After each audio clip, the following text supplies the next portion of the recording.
আজকে রাখিটা আমার কাছে ভীষণ ভীষণ স্পেশাল।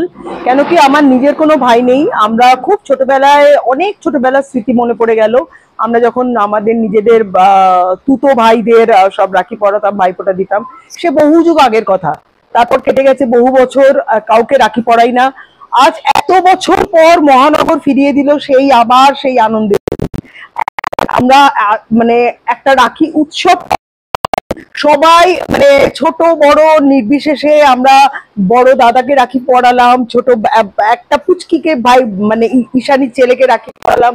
সে এক অদ্ভুত আনন্দ। আমরা সবাই মিলে শাঁখ বাজাচ্ছি, হুলু দিচ্ছে, ওম দিচ্ছে, কেউ মিষ্টি খাওয়াচ্ছে, কেউ টিপ পড়াচ্ছে, আর মজা ঠাট্টা ইয়ার্কি, খাওয়া দাওয়া, মিষ্টি খাওয়া। তারপর ঈশানী দারুণ স্ন্যাক্স করেছিল আজকে, সেটা খেলাম, 3টে খেয়েছি আমি। হ্যাঁ, খেয়ে প্রচুর আনন্দ করেছি আজকে। আর ভীষণ ভালো লেগেছে, মানে এত আনন্দ অনেক দিন পর পেলাম মহানগরে। মহানগর মানে সত্যি আমাদের এরকম আনন্দ দিতে থাক, আর মহানগর দেখতে থাকুক আমরা মহানগরের জন্য কি করতে পারি, কতটুকু দিতে পারি। এবার তো আমাদের দেওয়ার পালা। দিদি, আপনার নাম? সুজাতা ঘোষ। আমি মহানগরের কোষাধ্যক্ষা, ট্রেজারার।